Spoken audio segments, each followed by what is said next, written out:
Lur, selamat datang di Ngalor Ngalobu Horor. Ya apa kabar lur, sehat-sehat kabeh yo.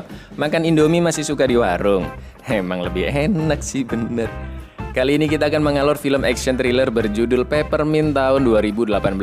Ini mayan sadis sih lur. Jadi kalau kalian nggak kuat, ya udah nggak apa-apa, subscribe dulu aja. Apa hubungannya? Disutradarai oleh Pierre Morel dan dimainkan oleh Mbak Jennifer Garner, John Gallagher, John Ortiz, dan Juan Pablo. Bercerita tentang seorang ibu yang balas dendam atas kematian anak sematawayangnya dan suaminya yang gak wajar. Meskipun dia tahu lawannya adalah sindikat berbahaya. Sebelum lanjut, seperti biasa kita pantun ya kan? Cak Darmaji mangan lontong, monggo sekecaken. Tong. Happy birthday, kiddo.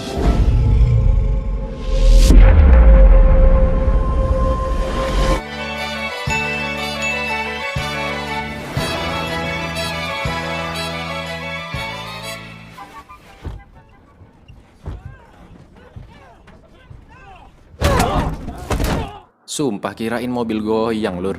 Mama ini bilang ke mas-mas preman, kamu tidak ingat aku kan? Dan langsung menembaknya. Dengan kaki terluka dia datang ke mobil miliknya di area orang-orang tunawisma. Dan gak pakai basa-basi, sobekan luka di kakinya disiram pakai alkohol. Terus dijahit dan ditutup pakai lakban. Ini definisi cek barbar begini nih.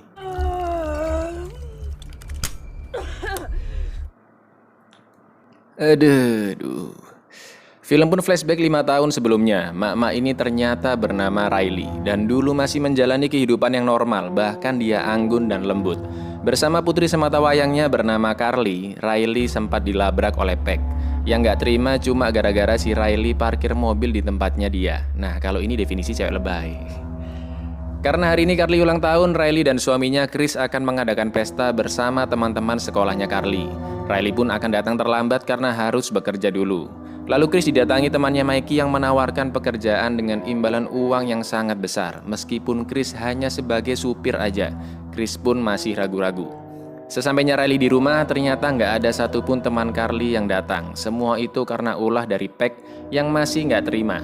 Akhirnya Riley dan Chris mengajak Carly untuk makan pizza dan bermain di karnaval. Carly pun senang dan dia juga minta untuk dibelikan ice cream. Lalu Chris mengirimkan pesan suara ke Mikey kalau dia nggak bisa mengambil pekerjaan itu karena terlalu berbahaya dan beresiko. Mikey sudah tertangkap dan babak belur. Mikey ternyata berniat mencuri sesuatu dari Diego Garcia, pimpinan kelompok tersebut. Karena Garcia mendengarkan pesan suara dari Chris, dia memerintahkan anak buahnya untuk membunuh Chris yang dianggap sudah bersekongkol.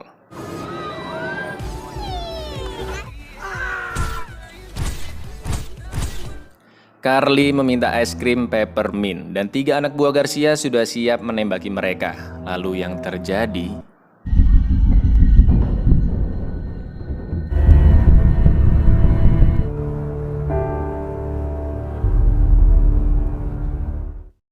Carly dan Chris tewas, sedangkan Riley terluka parah di kepalanya. 2 detektif bernama Stan dan Moises akan menangani kasus pembunuhan ini. Sebulan lamanya, Riley akhirnya sadar dari koma. Stan bilang ke Riley bahwa kasus ini berkaitan dengan suaminya yang diduga ikut berencana merampok pengedar narkoba terbesar, yaitu Garcia. Pihak kepolisian punya bukti rekaman suara Chris ke Mikey, tapi mereka nggak punya bukti yang kuat bahwa Garcia dan kawan-kawanlah pelaku penembaknya. Lalu Stan memberikan foto mereka bertiga dari lokasi kejadian. Riley pun langsung teringat momen mencekam malam itu, dan dia juga mengingat 3 wajah pelaku penembakan.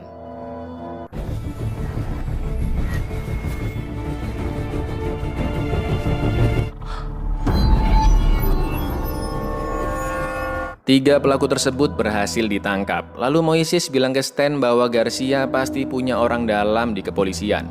Garcia adalah salah satu pengedar narkoba terbesar dan nyawa mereka berdua bisa terancam. Bahkan polisi aja nggak berani lur sama Garcia. Riley yang sedang mengemasi barang-barangnya tiba-tiba didatangi seorang pria misterius yang menyogok uang sangat banyak agar Riley tutup mulut dan tidak melanjutkan kasus ini. Jelas si Riley ini nggak mau kan lur. Ternyata pria ini adalah pengacara dari 3 tersangka tersebut yang dibayar oleh Garcia. Pria ini menyudutkan Riley yang tidak memiliki bukti kuat. Dia juga mengatakan bahwa Riley di bawah pengaruh obat antidepresi yang mungkin membuatnya berhalusinasi atas 3 pelaku tersebut. Jaksa yang juga sudah disuap oleh Garcia akhirnya memutuskan mereka bertiga tidak bersalah. Hold the defendants over for trial. I am not finished! Get away from me!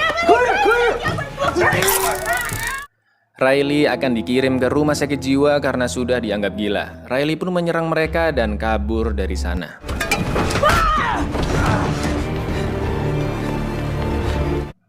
Film kembali ke masa sekarang. Moises dan Stan sedang berada di lokasi pembunuhan, di mana 3 pelaku penembak Chris dan Carly digantung di atas kincir raksasa.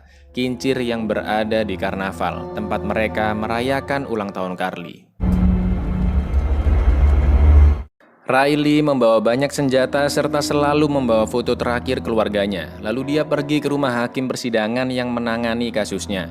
Riley mengatakan bahwa sangat menyakitkan kehilangan semua yang dimiliki. Saat ini bukan kamu yang mengadili, tapi aku. Dan yang terjadi...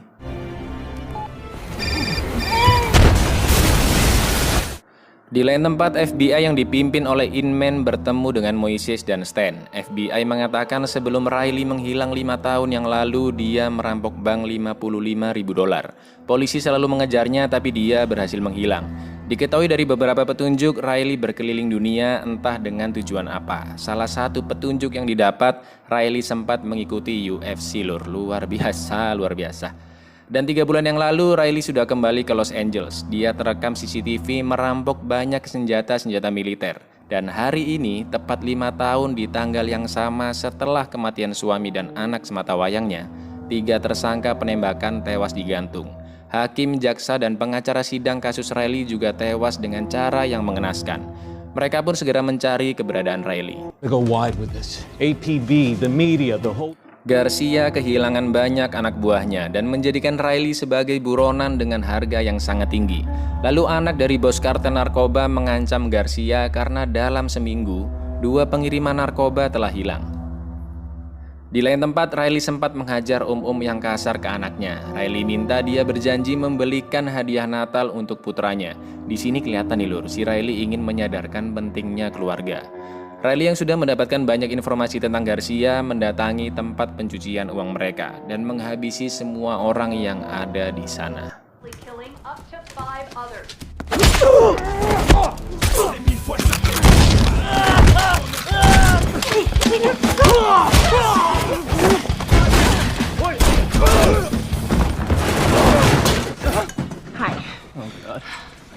Riley membakar semua uang milik Garcia dan mendapatkan banyak informasi dari salah satu anggota di sana. Garcia ingin keamanan mereka diperketat dan membunuh Riley malam itu juga. Banyak berita yang menyiarkan Riley sebagai orang di balik pembunuhan akhir-akhir ini, dan banyak spekulasi di media sosial bahwa motif Riley adalah balas dendam atas kematian suami dan anaknya. Garcia bilang bahwa hilangnya pengiriman narkoba juga pasti ulah dari Riley. Garcia berpikiran bahwa target selanjutnya adalah gudang penyimpanan. Mereka pun siap menyergap Riley di sana. Inman, Stan, dan seorang ahli sistem mencoba melacak keberadaan Riley. Inman menyadari bahwa lokasi tunawisma adalah tempat yang paling mencurigakan karena nggak pernah terjadi kejahatan di 3 bulan terakhir, tepat ketika Riley sampai di Los Angeles. Selain itu, banyak orang di sosial media yang mendukung Riley karena mereka tahu sejarah kasus dari Riley, dan dia hanya membunuh orang-orang jahat yang memang meresahkan. Inman pun pergi ke area tunawisma karena dia punya firasat ada sesuatu yang bisa ditemukan. Dan sesampainya di sana, seorang pria mengatakan bahwa sudah tidak pernah ada lagi kejahatan semenjak datangnya seorang malaikat. Inman akhirnya tahu di sanalah tempat tinggal Riley.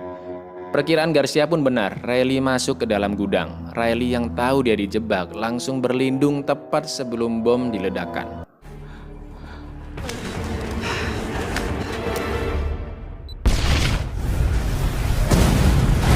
Riley berhasil selamat dan kabur dengan merampok mobil milik seseorang. Garcia sudah merasa menang, padahal Riley sudah membuntuti mobil anak buahnya yang meledakkan gedung tadi agar bisa sampai ke rumah Garcia. Riley pun berhasil membajak mobil tersebut.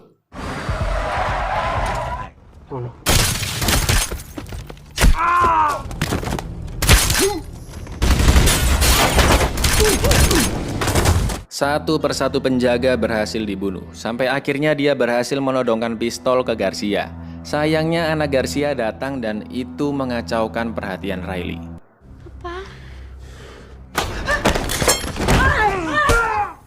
Polisi tiba-tiba datang dan mereka semua langsung kabur dari sana. Riley kabur ke rumah Peck dan menutup luka tusukannya pakai pembalut dong, ya ampun. Si Peck ini sudah ditinggal suaminya lur, tapi dia ini masih aja rese. Diisengin lah ya kan sama si Riley. Oops. Polisi mengidentifikasi bahwa rumah tersebut milik Garcia dan Moises mengetahui fakta bahwa selama ini Stan tidak mengerjakan tugasnya. Dia sama sekali nggak pernah berkoordinasi dengan divisi narkotika. Mencurigakan ini. Stan menyusul Inman di area tunawisma. Inman pun memberitahukan van milik Riley yang penuh dengan senjata. Inman ingin menangkap Riley, Garcia, serta para pemasoknya. Inman yakin rumor orang di dalam kepolisian itu benar. Dan yang terjadi... I'm sorry. Stan adalah orang dalamnya. Dia memberitahukan lokasi van milik Riley ke Garcia. Dan Garcia langsung mengerahkan semua anggota yang tersisa pergi ke sana.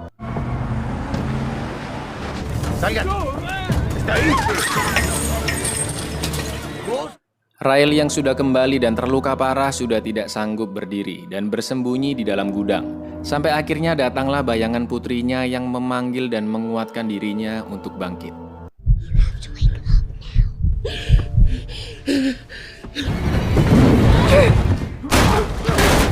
Riley mengambil salah satu HT milik anggota agar bisa mengetahui keberadaan mereka dan pertarungan pun dimulai.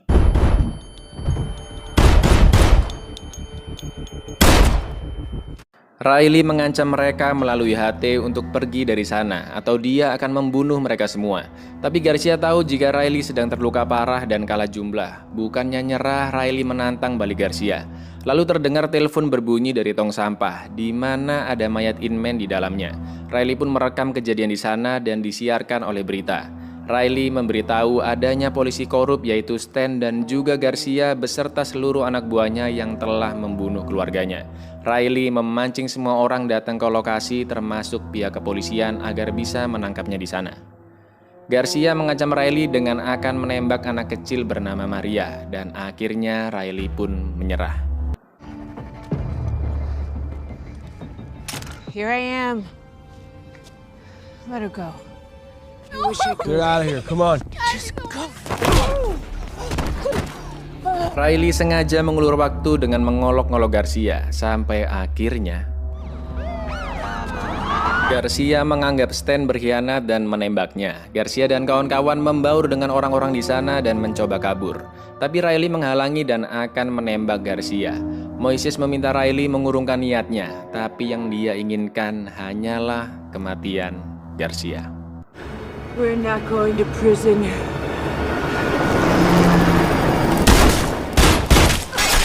Riley tiba-tiba menghilang dan polisi kehilangan jejaknya. Tapi Moises tahu kemana tujuan Riley selanjutnya. I miss you so much. Just let me die. I can't do that. Riley yang sudah terluka parah akhirnya pingsan dan langsung dibawa ke rumah sakit. Berita mengatakan bahwa masyarakat menganggap Riley sebagai pahlawan, tapi pihak kepolisian mengatakan sebaliknya. Riley akan dihukum atas perbuatannya. Moises pun mendatangi kamar Riley dan mengatakan bahwa dia telah membunuh banyak orang, menghancurkan operasi besar narkoba dan mengungkap polisi korup di departemennya. Moises pun berharap Riley bisa cepat sembuh sambil menyalami tangannya. Dan ternyata...